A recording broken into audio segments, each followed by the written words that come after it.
All right, ladies and gentlemen, I am doing my best here. So, little story to start out the day. I'm Kurt Wuckert Jr. That's not the story, but I am attempting to get my whole life put back together because my computer did an update. Like, it updated the operating system over the weekend, and it has since been a complete nightmare. Click here to reconnect your desktop. So I'm trying to set up all my streams, but I'm on my backup computer, the computer that I do not normally use for CoinGeek stuff, doing the live stream, etc., etc. So I have had to improvise, and seeing as I'm real good at doing the improvisation thing, it's like old Conan O'Brien kind of nonsense here. So anyways, I'm a little goofed up, so like needed to resync my microphone and reinstall the software for that, and then my camera and the streaming software, and then the browser not being logged into all my social streaming accounts. So I have been playing catch up all stinking week so far. I spent like 2 hours on it yesterday trying to get everything just kind of back up to snuff. So anyways, I'm a little bit disorganized. It's not entirely my fault, but I will, however, take a little bit of blame for all of that. If you don't know who I am, my name is Kurt Wuckert Jr., chic Bitcoin historian here from CoinGeek.com. If you are unaware of the comings and goings of Bitcoin from the perspective of a completely independent and bald big blocker, you're going to want to check out my articles and my content here at CoinGeek. So I published an article today comparing some of the most scalable blockchains in the space. So your typical Solana and Phantom and ETH with ZK rollups and some of these other things. We talked about how they scale and what they do and how they do the things that they do, and then compared them to Terranode, which has been vaporware, admittedly, for what, 3.5, 4 years, maybe? No, less than 4 years. It was the Genesis upgrade was in 2020, and then Terranode has been quote unquote coming soon for about 3 years now, and so there was a whole shakeup. New team got installed in 2024, and in less than a year has us in private beta. So, and by us, I wear a couple of hats. I am also the highest ranking human officer at a company called Gorilla Pool. We're a BSV exclusive mining pool, and we've been running Terranode. By we, I mean really not me personally. I mean my dear friend, colleague, business partner, Root, whose name I will not dox because I think he appreciates the privacy. But he is the man of the hour, running all the machines, running all the Terranodes, and making everything hum away. So he's been helping. I just realized my camera's not plugged in. It's already beeping at me. All right, we're plugged in. Super professional. I'm really good at this. He's been running it. So if you want to give a shout out to Root, go ahead and tag him. I think he's at RootSV on X. Let him know that he is doing a killer job. He is actually literally blazing the path forward here with Terranode, and all that's going really well. Of course, it's not perfect. It's still very much in beta development, but things are going very, very well, all things considered. And he deserves a lot of shout outs. So please give Root a shout out. I believe he is also at Root on HandCash if you wanted to tip the fine gentleman, and he is indeed a fine gentleman. Our guest today, speaking of HandCash, is going to be Rafa Jiménez, who has not been on this show, despite the fact that I've known him pretty casually for since when is 2018? That is 6 years ago now. Good grief. I can't believe how long it's been in the space. They got some news to share with you and some interesting stuff. We'll talk about the space in general, and we'll get to know Rafa, who's funny. I've talked to him a few times, but I've been close friends with Alex for a long time, and so every time I kind of bump into the HandCash guys, I end up talking to Alex and just sort of like shaking Rafa's hand and not really saying much. And now I'm thinking about it, it's like I kind of feel bad about it, but we're gonna right those wrongs. We're gonna have him here on the show and give him like 45 or 50 minutes that is dedicated exclusively to Rafa's vision here in the HandCash zone. We also have our sponsors, our typical sponsors, same sponsors we've had for the last couple of months here. We've got the Rock Wallet team. Rock Wallet, of course, being the #1 place to swap your nonsense for the real Bitcoin.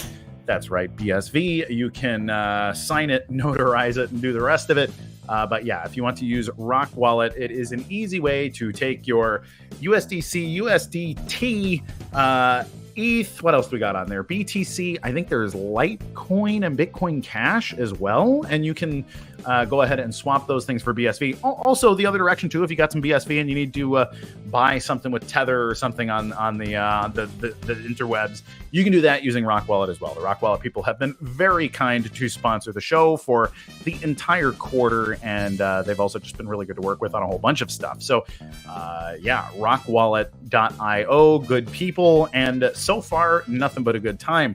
Also, super shout out to our other sponsor, Champions TCG. If you get the comment of the day on the show, little hint, I like things that are funny. My life is serious enough, so please make me laugh. If you can make me laugh on the air with your comment, you will win the Champions TCG card pack. It's an entire pack of cards.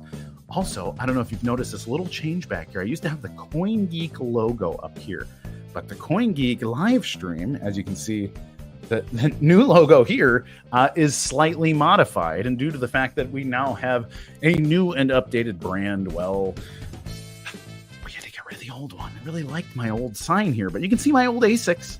These are my S9s out there. My S9's still chilling, keeping me warm in the background a little bit. But so man, we're already 7 minutes into the show, and I should probably stop babbling. Check my pinned post. Did I even update my pinned post? Now that I say it, I feel like I have screwed up and not updated my own pinned post. No, I did it. I did do it. So if you want to read about Terranode, by all means, read about Terranode after you like, subscribe, and hit the alert bell here so you can get every single thing in the universe that actually matters. So I'm Kurt Wuckert Jr. We're going to cut to an ad from Rock Wallet, and then we'll be right back with Rafa Jiménez from HandCash. We'll be right back.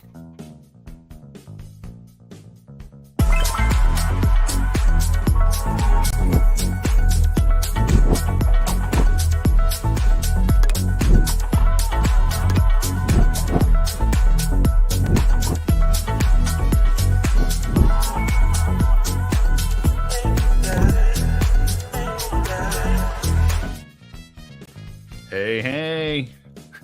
Hello. How you doing, sir? Thanks for doing great. I'm very happy to be finally here. It's been a while, took a while, and for sure. Here we are. Yeah. No, so it's funny. It occurred to me when we were talking about having you on. I'm like, you know what? Like, I know we've spoken a little bit, but I was saying off air, like, I tend to just kind of hang out with Alex, and then like me and you have shaken hands and said hello and stuff, but I've never actually sat and had a real conversation with you. I don't think. So I would love to hear, and for everybody else's sake, what's your Bitcoin story? How did you get into the blockchain space? What was your initial thought? And in hindsight, was your initial thought correct, or was your initial thought incorrect about Bitcoin, blockchain, whatever else? Let's hear your story. All right. Yeah. So funny thing, I've been together with Alex for so many years in different projects, things even before HandCash. So the story in that sense, it's even similar. It was part of our journey as techie people and trying to build products and stuff.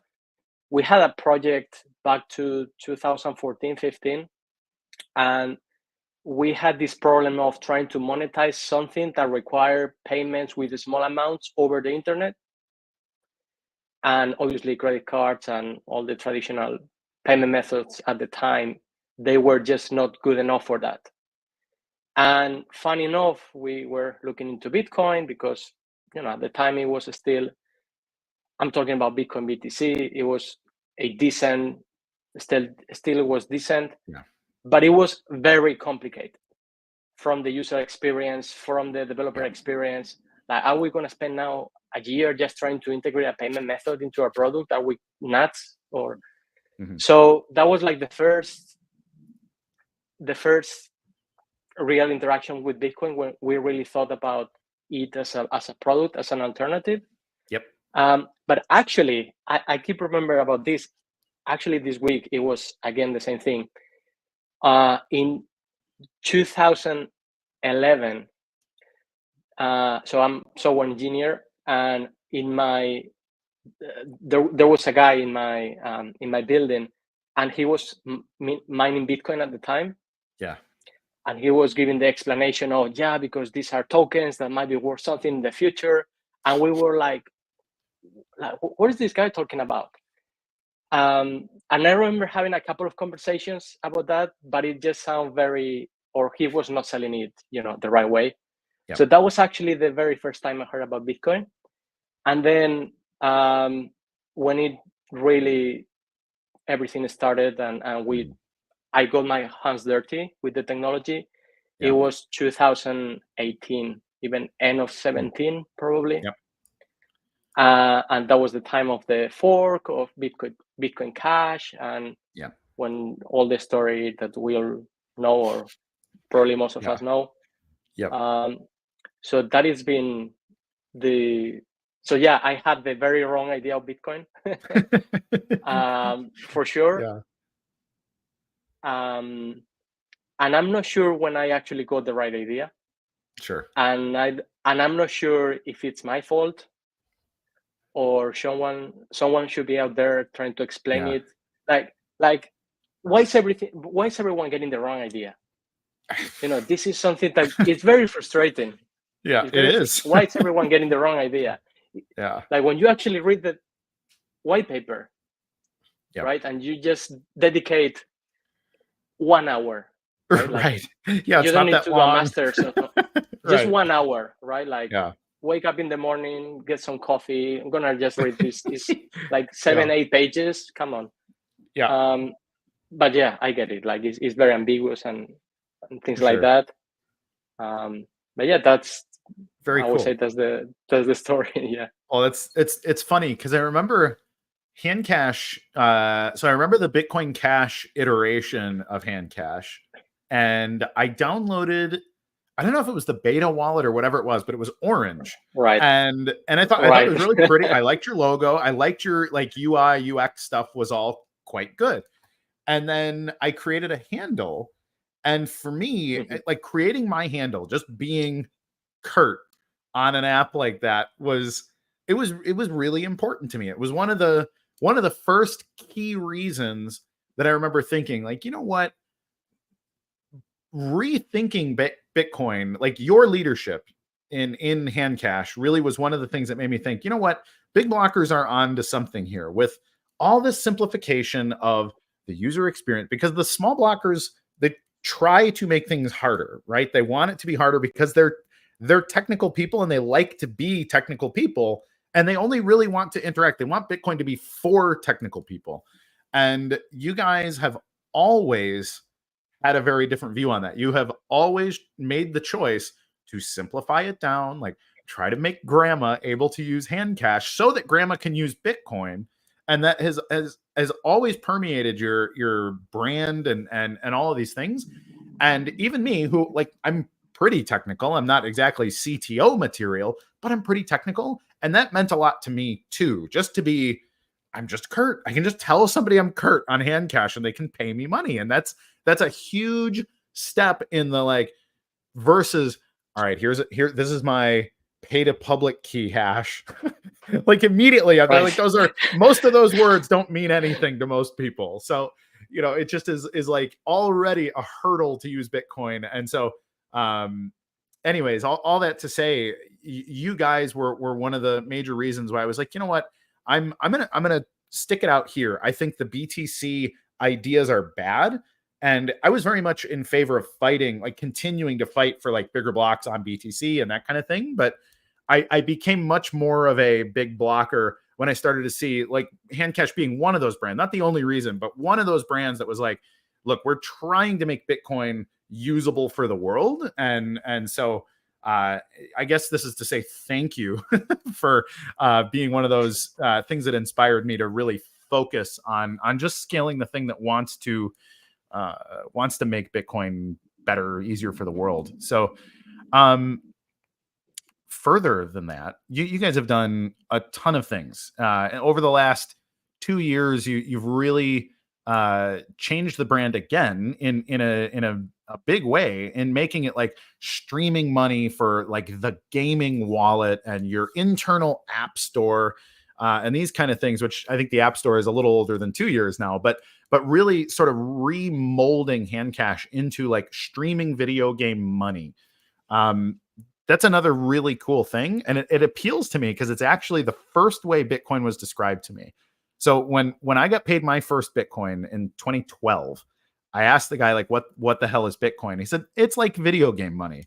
And my question was, what video game? And he said, all the video games. And so to me, I was like, I don't get it, but that sounds cool. So that was actually my first thought. The first thing that ever got put in my head about Bitcoin is that it was video game money. And so the fact that you guys have focused on gaming, super cool. Can you tell me a little bit, like, what's your process been? How has that continued to change the company? I know you have an announcement related to another game today that we'll get to, but how is gaming working out with you guys, and what's the future look like at HandCash in gaming?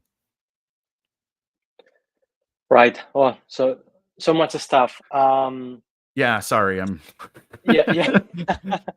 Yeah. All right. Let's try to process one by one. And yeah, actually, that definition you just mentioned for Bitcoin, it was very similar to the one that the guy that was in my uni, nice, he was trying to explain it. So yeah, yeah. So we've been in this mission of simplifying Bitcoin, making it more accessible, trying to unlock more use cases. It's a very powerful technology, but it's very complex at the same time. So you have to find a trade-off of simplifying things and trying to find what it fits better, or what is the most the biggest pain that you can solve right now with Bitcoin. So in these experiments, so we went from the wallet to having an SDK, so users could connect their wallets into third-party apps and games. And in the different experiments of projects, we found that gaming fits very well. Like it's very natural, and also the gamer as a target audience, they really get it. It's something very, it's not weird, considering, you know, that we still need to take a few steps forward to simplify this technology. And it's sexy. So it's a very good audience. And this is what we just keep exploring. And like a couple of years ago, we found the very good combination of having money, but also with NFTs, but not, we don't even use the word NFT, or sometimes we try to use it because, you know, for very specific context, but we just like to express it as a way of, we talk about the game items. They're just items, but because they are tokenized on the blockchain, you're building trust, and you're able to do things that you would not be able to do if you didn't have the blockchain. So that combination, it creates I think it's one of the easiest use cases, or one that I really like to explain. For sure. How you can build trust with blockchain, right? If I'm playing Magic the Gathering, or any TCG game, I have a card. It's a physical card. It's very cool. It's in foil. It's amazing. It's worth $1,000. And there's a guy in Japan who wants to buy my card. So how are we gonna do the exchange? Am I gonna send the card first? Is he gonna send me the money first? Like, you know, it's not some neighbor that can break my legs. If it's someone in Japan that I'm not gonna, like, how do we trust each other? And this is exactly the kind of thing that the blockchain can solve so easily, so efficiently. And this is why combining all of these pieces for games and for TCG games, it's actually a very, you know, good success story. So yeah, this is, you know, part of the story where we are now. We keep exploring games, in particular TCG games. We also explore some other industries or use cases. For Peer Game is a very successful online casino iGaming app, And we also keep exploring into that industry. It's a very good, success story to tell, and they get it in the iGaming industry. They get it. There's also a lot of competition in there. So we are in the process of exploring the things that have worked to just bring value to those industries. Yeah. No, I think it's really, really key. Actually, you bring up Pure Game, and Pure Game's another one of those that is just done really well. It's just really thoughtful, top to bottom. And I don't know why more people don't develop games, just things like that. So there's so many like okay versions of things, and there's a lot of bad versions of things. And there's very few that like you open it up and you just immediately say, wow, it's really well done. Champions is another one. It's like, I didn't even do that kind of gaming as a rule. I just was never my thing, but it's BSV game. I like the guy that made it. And so I, download it. And then I find myself like, ooh, it's been an hour and a half and I've been sitting here playing a video game, like I need to get back to my life. But that's exactly the kind of stickiness that you want in something. And yeah, I don't know. I've never developed something that's been really, really good, like really successful. So I'm not really sure what that process is exactly.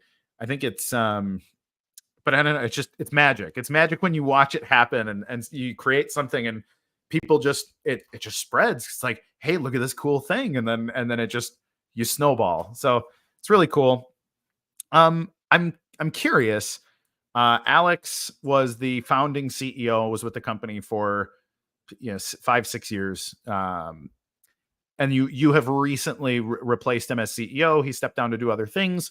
I'm curious, what would you say if you had like a, I don't know, 1, 2, 3 sort of plan for like what is the Rafa era of HandCash? If you're going to redefine it to be, I'm sure you and Alex are still friends. I don't think there's any bad blood there. I love Alex. I miss talking to him, but I'm curious, you're going to want to put your own stamp on the company as the new CEO. I'm curious, what are some things that you see that you want to be, I don't know, remembered for, or like, what are the things you really want to put your name on for the company? Yeah. Like the 100 days under the Rafa's administration kind of. Yes, sir. Yeah. So there's this really good question. And there's 2 things. One is what I just said, exploring particular use cases of the technology that we have. Yeah. That's number one. It's more focused also in the HandCash as a brand, as a platform, the HandCash that we know. And the second part, it's something more focused on the developer experience. So we already have something. Now it's gonna go public, I guess. There is something that we call, it's a new product. It's more like a service. It's called Wallet as a Service. So it's the same infrastructure we have for HandCash as a wallet. It's exactly the same thing, but now it's available for any other developer. So you can go ahead and create Blue HandCash if you want, or you can just create an app and integrate wallets, whatever works for you. But it's something we realize is the infrastructure that we have and the knowledge that we have about how to create wallets. It's a very valuable asset, and many other companies and developers out there can benefit from this. Sure. We've been for 5 years just building this thing, and there's so much stuff, there's so many details, there's so many things, and now with Terranode, and that it makes sense for us to share it and make it more accessible. So it's still the same mission of making this technology accessible, but this is going to be the hub for developers, even though we already have things for developers, but this is going to be completely decoupled from the gaming platform and for everything. Cool. So in that sense, there's going to be different ways, still working on finding the best tools or the best toolkit, the best industry, the best whatever, but we know this infrastructure is valuable, and it's something that is going to provide a lot of value on also accelerating the integration of and joining new companies on the BSV ecosystem, right? Like Cool. instead of starting from scratch, just take the infrastructure that is of one of the most successful wallets on the BSV ecosystem, and you can just plug it overnight. Like, why not? Makes sense. Yep. No, So that's these cool. are the two main things. Awesome. Well, I'm excited to see where that goes, because frankly, the HandCash SDK is one of the best tools out there. Anyway, it's like when people ask me a little bit like, hey, where do I get started? I'm always like, well, here, go to like, here's one sat ordinals, here's the HandCash SDK. Here, like, there's a few things like that I will point people toward when they're a good developer and like interested in starting up. So no, that's great news, because I think that's the one place, BSV does a lot of things really well, and I think our weakest point is developer kit, and developer ecosystem stuff. Like, yeah, there's not an easy on ramp, because like we've spent a lot of years arguing about token protocols and some of these other, which you guys have been a big part of too, and but you got to get that stuff right. At the same time, it's like, when every major wallet is using a different major token protocol, then they don't interoperate the way you want. It's such a pain in the ass. And about a year, maybe, year and a half ago now, you guys were one of the first to come along and say, hey, one set ordinals looks like a really good thing. Looks like the direction that the right people are going, and that kind of thing. And I've been really happy to see a lot of the major players move away from it was run tokens, and then there was the oh my gosh, I'm not even going to remember what they're called. The one in China that they were using, the AMM, the token swap token. I forget what the token protocol was called. But yeah. The list goes to, I think, 15 token protocols. Yeah, it was right. It was absurd, and now a few people fell off, like just stopped doing BSV stuff. But almost everybody that is stuck around has now moved to one sat ordinals, and obviously there's a couple of exceptions, like Tokenized has their own wallet and they have their own token protocol, or the Stas people are Stas people, and that's fine.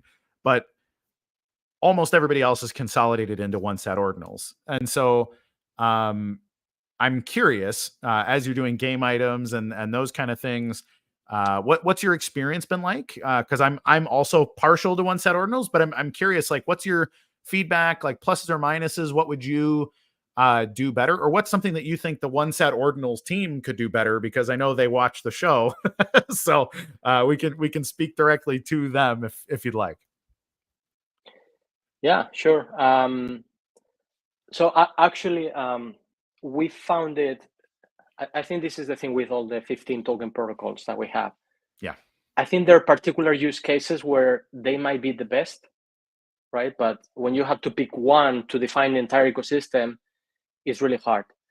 But for something that is just, you don't want to overcomplicate it, it's just a game item. Like it just a very simple NFT. We thought it was a very good trade-off. And also it had a network effect at the time, which is also something that counts, and it's something valuable for products and for companies. Maybe there was something to say. I would say, and this is part of the overall BSV ecosystem, is we have to improve the interoperability between services, because that's how you scale. And we've been relying on global indexers for many things. And that's still okay probably today. But in our case, we started building what we're building now with long-term vision, scalability, everything. Like, we are not now surprised because Terranode is going to do, whatever amount of transactions, or like, we are fine. The infrastructure is building a peer-to-peer, like everything is fine.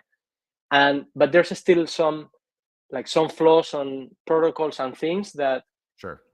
we kind of all rely on global indexers to define interoperability. Like, I would just send this to you to this address and you will find it. And so that's still a bit unstable in there. Yeah. If we can move that to the overlay network, like fully peer-to-peer, we can communicate between services, everything is good, then scalability is not going to be an issue. Sure. So I think that is the thing that I will mostly mention. And then for the rest, and for the record, we've been very strong with about tokenized for fungible tokens. Sure. And especially for the cases like stablecoin, CBDCs, like when you want to tokenize something that is like a very regulated asset and you need certain capabilities, and tokenize was designed considering all of that. So we've been very, very fan of them for that purpose. But also we know that maybe for a game, it was an overkill, right? It's like very well equipped for just something like a game. Yep. So yeah, that would be my major piece of feedback. Cool. Like, let's just go peer to peer. Yeah, awesome. So let's talk about a couple of announcements. I know you have at least one announcement here. I got the email this morning. You got the big thing. I think it just landed now this afternoon. The new game. Let's talk about the game. Let's talk about your relationship with is Dark World. Is that what it's called? It's called Dark Country. Dark Country. So brand new to me. It's not as big as a war. It's just a country for now. Yeah, sure. We'll grow it. Yeah. But let's let's hear the story. What is Dark Country? Who created it? Why is it on HandCash? And let's hear that story. Yeah. So first new game, Dark Country. It's available now under the HandCash market. You can just go ahead and buy the packs. It's a TCG game. It's similar to Champions. You can play for free. Like, you don't have to just go ahead and spend $1,000 in packs. You can play the game. It's fun. It's solid. It's a nice game. They have daily rewards. They have weekly tournaments. And then more about the game. They've been around since 2021. They started when the part of the NFT pump, and they made a lot of money with that. And that was great to just to get some more fans to build the game and to take it to the point where they are now. They've been in several blockchains already. And now and they're from Ukraine. So we've been building this relationship now, and they decided to just try on BSV with our community, with our market, with our way, and see if we can, bring real engagement into the game. We have a very strong community in that sense. Like, nice. And this is a difference with other blockchains and things, and this is what happens in the end of the day. It's, if you are there because of the pure speculation and NFTs, pump and dump schemes, then you're not gonna find real gamers. Like, it's hard.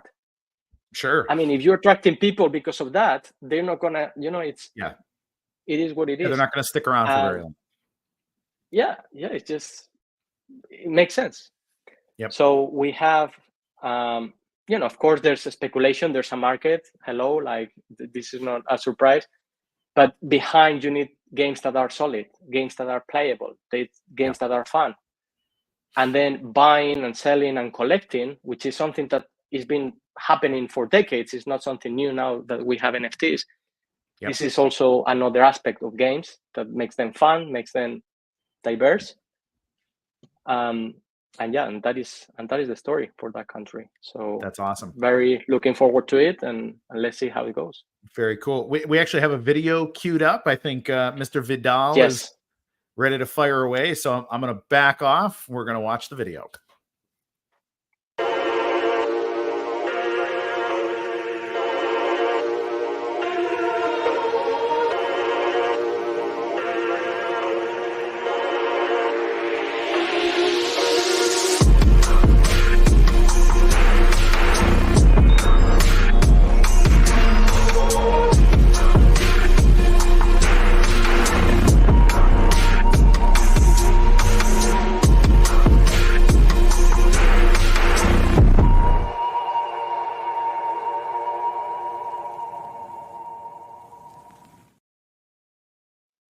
Awesome. Scary. I think it's like there was one moment. I think there was a guy with a steak coming out of his mouth. So that's very Eastern European.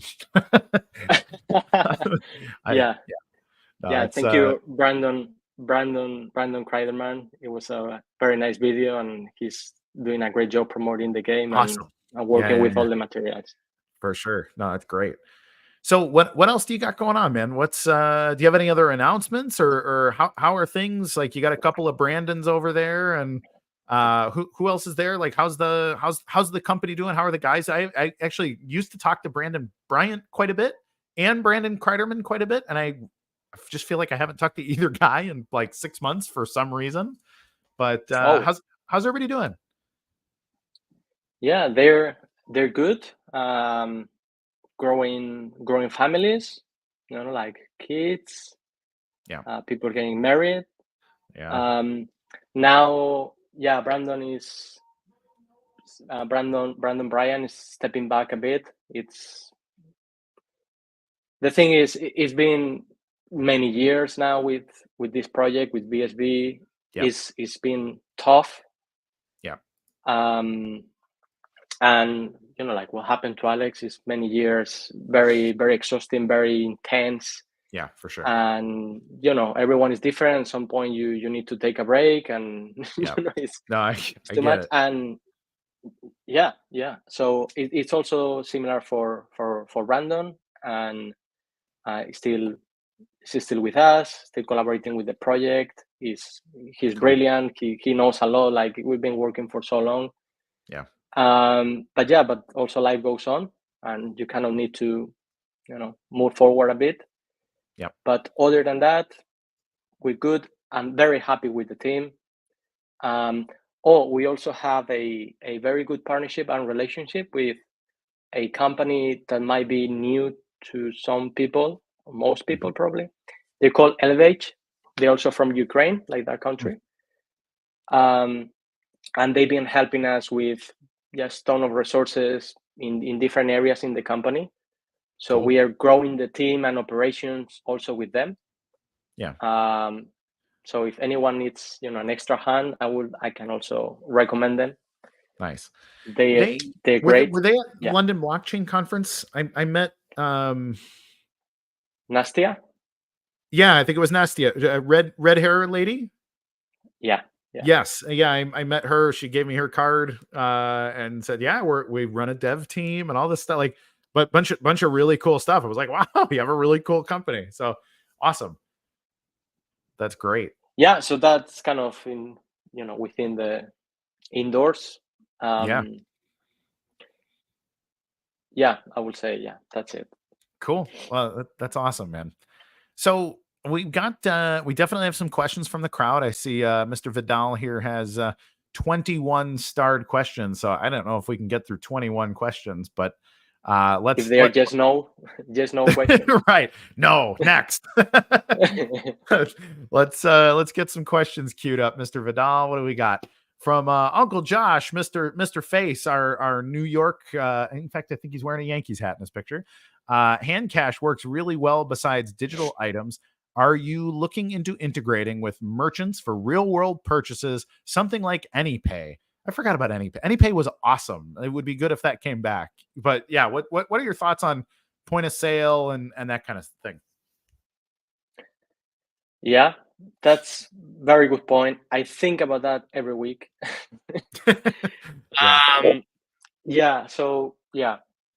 It's good. I would like to have someone dedicated to doing the best point of sale out there. Yep. Of course, we can provide the technology. Like actually, there's a demo of there. We have something called HandCash Pay. It's for processing payment requests, and the demo is a kind of very simple point of sale. So the technology is there, but what is really hard is building the network and building something. I mean, the thing, we know Bitcoin is awesome once you have it in your wallet. Right. But you have to have it in your wallet. It's a hurdle. So how you build the network, incentives, how you build all of that, it's something that I would like someone very smart just working on that. It's not it shouldn't be a side project. Like we had a point of sale long time ago, and it was cool as the experience. You could pay with NFC, with QR codes, like great. But it couldn't be a side project. It had to be a proper business on top of that. Yeah. But yeah, fun project. Yeah. Yeah. Well, the other thing too is it's never just Bitcoin. But I want to pay with stable coins. And then I want the money to go to my bank. And so then you need an intermediary that's got liquidity. And then if you're talking liquidity, like that's its whole other thing. So it's like right there, we're talking about hundreds, maybe thousands of people that need to be just circulating. So, which is why like something like Tether, like despite all the problems of Tether, it's the most liquid stable coin. So like you need to have some proximity to Tether in order to even do stable coins. And so it's a much bigger problem to solve than just the point of sale. It's the infrastructure is just, it's immense, and it's hard to crack that nut. I mean, I went to what was it called? It was like the Union of Point of Sale or something like that. So it's like the companies that make the swipe machines, and then the ones that run the rails, and then the ones that do settlement. And like most of them are companies whose names you wouldn't know. But sometimes there's like 6 companies in between you and the bank just from the swipe of your card. And it's, oh yeah, we do the settlement of this thing to this, like we just pass it to this next we make a cut. So really weird how that all works. But when you start to look into it, you're like, oh, that's why it's so hard. Like on top of Bitcoin being its own complicated concept, there's all the complications of everything else. So yeah, unfortunately it's a harder problem to solve than that. But good question, Josh. Yeah. Tony, what have you learned from successful wallets like Phantom and Metamask? This is a good question. Metamask is probably the most adopted thing. Phantom is out there doing big things. Some of the other like Magic Eden and some of these things also are really nice for like NFT trading and that kind of thing. But do you play around with the wallets from the other blockchains and stuff for ideas? Yeah. I remember a conversation with Alex. I think I was trying to complement one of these wallets. I mean, they're good wallets. They have a lot of work behind. Yep. Like there's work in there, right? Mm-hmm. But he was going very deep into. But what is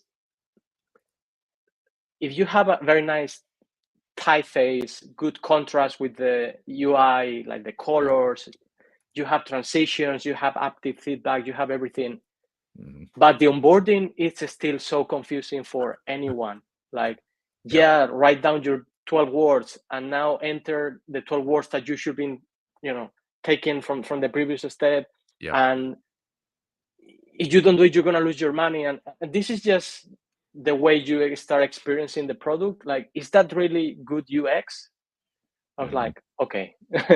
So I think the point is the challenge for creating good wallets and good products using the blockchain, it goes far beyond nice UI, right? It's the connection with the real world and the context for the average Joe. And this is a bigger problem than just, having a great UI designer. Yeah. But yeah, we've been also taking small details here and there, and there's probably HandCash is a combination. It's like a Frankenstein of different ideas from our previous experiences and copycats from here and there, like including Wise, for example. It's an app that I love. If anyone is, Wise is really good. Yeah, if you do any international payments, it's really good. It's amazing. So yeah, definitely something we learn. Yeah, for sure. Will HandCash be SPV compatible? Question from Game Tight. Absolutely. Cool. Like we've been building like that for years. So looking forward to it. For everyone to join. Yeah, I know that's been a company ethic, like peer to peer, as your for better or worse, and even when everyone else is toxic, like peer to peer for sure. It's in your genes. Yeah, peer to peer. Yeah, for sure. Let's take a few more here. Rich New Yorker. There's a good name. Everything should be as easy as Wix, drag and drop for developers. Yeah, absolutely. And I mean, it's yeah. Somebody's got to build that part, though. Yeah, that's a good point, right? Mm. There's always a trade-off between simplicity and flexibility. Yep. So if you want some drag and drop something, it's going to be to do something very, very, very specific, like something like payment links. Like you create a link requesting $10 or whatever is the amount, and you can receive it with BSV, and something happens. It's very simple, very specific, right? But if you want this something very programmable, flexible for my app, and it's a bit harder than that. Yeah. But yeah, it's it's different levels of developers. Like you get the guys who are kind of new and like, hey, cool, drag and drop is fun. But then a guy that's professional is like, why can't I program my own stuff? Yeah. But yeah, so I get it. Yeah. The good thing about just keep experimenting things is the more specific use case you can find, the more constrained and easier it gets, right? Like you're targeting just very specific use case, but you can make it easier and more contextual and everything. There's more cohesion in there. So yeah, we want to maximize right now experimentation, right? Like try things. And what is the industry? What is the right person? What is the everything? For sure. We got another one from Uncle Josh. HandCash said they will never charge users for using their wallet. Has that sentiment changed since then? What are your plans in the future to generate money for the company? Good question. Yeah, I don't think that would change. Like, it just feels wrong to me. So yeah, that is the number one thing. And then revenue streams. So the market is a revenue stream already. Yep. There's different ways that we monetize from the game. Mm-hmm. Also, we think it's very fair for developers and for users. And then now this new whole thing of services for developers, that's also going to be another revenue stream. We believe incentives have to be well aligned to make successful products and companies. So we'll always try to find something that is fair. Maybe we've been very generous even in the past, I will even say. So yeah. No, I agree. It's hard. That's always been I've talked about this since before, like even Bitcoin Cash existed, that wallets are weird because it's hard to figure out how do you make money with a wallet, because you need it to be good in order to build, whatever business you want to build. It's like you kind of have, at least at the time, you had to be a wallet company before you built any other thing. And now that's been abstracted away. But at the same time, like, Metamask, how does Metamask make money? Well, they get into swaps and some of those other things. And like, that's become the thing, is like, yeah, you can trade in the wallet and we take a fee. And that's been a big way that the wallet companies have decided to make money. But it's again, you're in the volume and liquidity, and now there's 100 wallets that do that really well. And so nobody's making that much money on it. So it just is like, man, so competitive at every level. Yeah, it is. And I would say there's even a thing called pricing experience. So it's not just having a good pricing for the product in a way that it makes sense. It's also, how are people going to pay for this? Yeah. Right. Like this pricing model of you pay 0.0001 per transaction. Mm-hmm. Okay, fair enough. Just, that's nothing. But how are you going to pay it? Like, is it a bill at the end of the month? Like how? Right. And that's also part when you try to put together a pricing, you also consider all of those things. So it adds another level of complexity. And when you're creating things that are completely new, like you try to do a copycat of some other pricing model, it might be a very big mistake. So very interesting. Yeah. It is. No, that's hard. Here's a good question. When Money, the stable coin, which is, I think, launched already on Ethereum for liquidity's sake and to get going, and I've heard very close to launch here on BSV. BSV is like very different in the development process and all that. But I imagine you guys were at some point anyways, like co-branded as like partners when it was initially announced. So when money on HandCash? Yeah, when we have money on BSV, then we will be supporters of Cool. the stablecoin for sure. So just letting them cook, and we'll be ready. Good stuff. Dima, who actually, now that I see his name, I owe him a response back. I forgot he sent me a message the other day. Does HandCash plan to add BSV-based token support, not just NFT? I think that's kind of related to if money's going to be there. I think the answer to this question is yes, but I'll let you answer. Yeah, absolutely. And stable coins, they are a massive priority for us. It removes so much complexity from the user experience. This is what we are all about. To the point, it's not because it protects businesses from price fluctuations, and it's because it's the language that people talk. So if I introduce, there's this other token called BSV that is part of the story, then I have to start, when you're trying to tell someone something and there's something they don't know, because the other day I was there and then I saw my mother and she was saying, and then you start, you just have to break the story and make a pause. And so that's what happens when you're boarding a new user or a new developer. Like, I have this, it's great money, it's frictionless, and you can pay and there's no fees. But wait, but it's not dollars, it's just like this other, right? So we want to just solve it, and this is why stablecoins are a huge priority for sure. Well, and then just adding to it, like, it's Bitcoin, but it's this other Bitcoin. Like, you're already, it's just like, man. Let's take a few more. Man, I can't believe we got about 7 minutes left here in the show. Uncle Josh, Rafa looks young. If HandCash doesn't work, there's always reggaeton. Oh man. All right. Do you have? Yeah, good backup plan. Right. Let's always have a backup.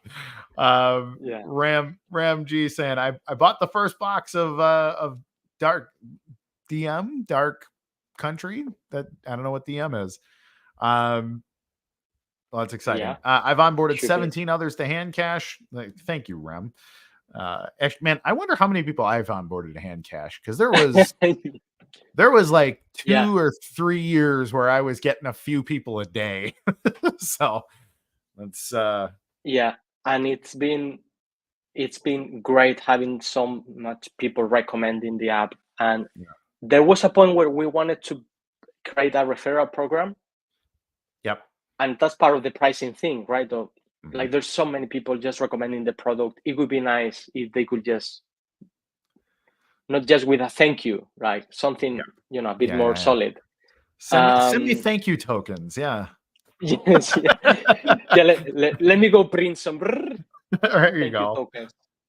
And we try to build a referral program. So, you bring people and somehow you make a bit of money from the money we make from them. But it didn't work, too complicated, and it's hard. Whatever. So, but just thank you, everyone. Like, there's people out there with hundreds of recommendations. And that's huge. It's honestly for a long time it really was the best tool. It probably still is, because it's like, download HandCash, get yourself a handle. I'll send you a penny or $1 or whatever, and when they see it, they're just like, oh wow, that was fast, that was fun, like, this is pretty. And then, well, what can I do with my $1? Like, well, here's some apps, here's some stuff you can do. So I actually had a conversation with a buddy of mine, like one of my best friends. I sent him probably $50 5 years ago. So he's like, hey, I've got $7 in my wallet or whatever now.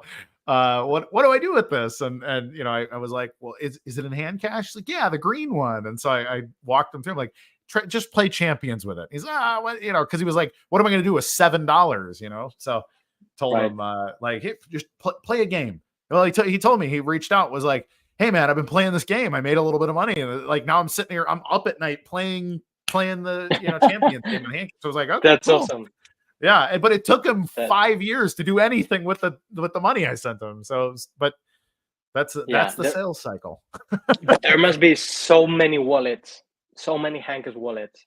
Oh yeah, with just a few money, like, someone who just tried, didn't know exactly what to do with the money, and it's just there, and it's sitting there, and it's gonna be there. Yeah. So yeah, for sure. Looks like we got one more question for Rafa, and then a couple more that I'll take once we let you go. Could you implement HandCash into a gaming studio? Sorry, late to the space if this has been answered. I'm not sure exactly what he means, but yeah, maybe not you do. Sure, maybe this is terminology yes. I don't know. Like, I'm not sure exactly, but yes. So we have a bunch of developer tools, and especially for games and for game studios. So maybe I can say just go to docs.handcash.io, and you will find a bunch of resources. Just check it out. You can always reach out, and we can guide you a bit better. Awesome. All right. Any closing thoughts before we let you go, sir? I will just say, very excited.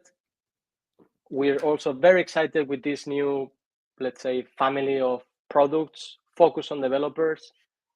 And also I'm really looking forward to that Terranode scalability, how together as an ecosystem we're gonna be forced to figure out certain things out that they've been missing. And I have to say this, there's been many things we've been called out for not doing things in the standard way and whatever restrictions, whatever. But it was part of this plan of scaling things. I know it's been a pain in the ass, and we've been a pain in the ass in certain aspects, but it had to be that way. We have to compromise certain things to scaling. And now, the way things are going is like, like maybe these guys with the green logo, they were not that crazy. So yeah, I just also had to say that. Yeah. Awesome. Well, thank you so much. I'm really glad that we finally got to have a serious conversation. Looking forward to doing it again. As serious as it could be. Yeah. Yeah. Right. But really, it was fun. And thank you for having me, and for more to come. Yeah, for sure. All right. Talk soon. Take care. All right. Bye. See ya. All right, everybody. Let's cut right to the meme of the week. I'm apparently gonna have a cough forever. So let's do the meme of the week, and we will be right back. And now it's time for the meme of the week.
Loosen up my shoulders after that one. Good stuff, Mr. Vinal. Oh man. Okay. Comment of the week, comment of the show. Let's show it.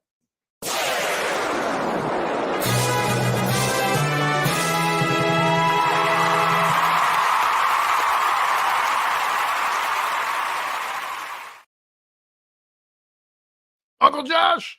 All right, Mr. Face. Let's reach out to the real CoinGeek account on X, and you will get some Champions TCG cards. In fact, not just some cards, but a whole pack. So you're welcome. And also thank you for commenting on the show and for being one of our most loyal. You make a comment on almost every episode, and I really appreciate it.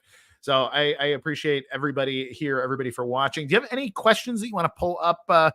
Anything that was super I didn't see anything crazy go by, but if there's a really spicy one necessary here, Mr. Vidal, we can add Bell's coin. That's pretty good. Adding Bell's coin is a decent idea. Would be great to buy Bell's coin with my shekels, indeed. Yep, just tip me at Kurt. That's it. If we're pumping HandCash, we got pump Kurt's HandCash wallet, everybody. All right. Thank you, everybody. Oh, here we go. Yeah, absolutely. Birthday, Mr. Satoshi Nakamoto. Dr. Craig Wright, everybody. Birthdays. So let's get ready to celebrate because it's October. Going to do my Conan O'Brien dance a little bit here again. Okay, like, subscribe, hit the alert bell, do all that stuff. Thank you to Mr. Alex Vidal for always making the show both fun and professional, and which is a little bit difficult to do with me because I'm mostly fun. My fun to professional scale is very far off on one side. I think I do a decent job, but I'm ultimately a bit of a live wire. So I need a good producer, and that good producer for the last few months has been Alex Vidal. And so it has been a delight doing this show 100% from South Florida, all with South Florida talent, everybody. That's right, the South Florida Citadel, the real focus of what's going on here at CoinGeek. Just kidding. I don't know. Don't be offended. But again, like, subscribe, hit the alert bell, so you know every time we go live, and I'm pretty sure I'm the only show that goes live, so you get to know when the CoinGeek Weekly live stream comes live at 2 p.m. Eastern Standard Time every single Tuesday, unless I'm really, really sick or out of town, in which case you get a clip show or something else. So thank you, everybody, my loyal audience, and then even the haters. Thanks for watching. It's good for the metrics. Lets our technocratic overlords know that you do want to watch this bald man talk about Bitcoin, and not the one that you thought you were going to hear about, but the better one that nobody likes, I guess. So there's where we're at. Thank you. I will keep it up more. I will do my best. So last but not least, make sure you be good to each other as we enter the holiday season. Go enjoy your families and friends and do all the other stuff. So that's it. Show over. 3 minutes after the top of the hour. We almost had a perfect show, everybody. I'm Kurt Wuckert Jr. Reminding you again to be good to each other, and we'll see you next week. Goodbye.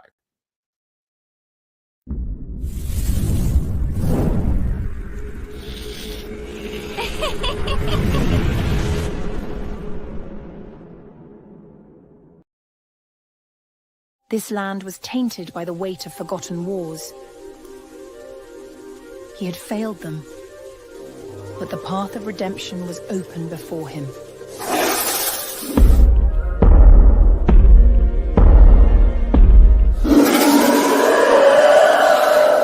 The blossom blade shall fall or rise anew.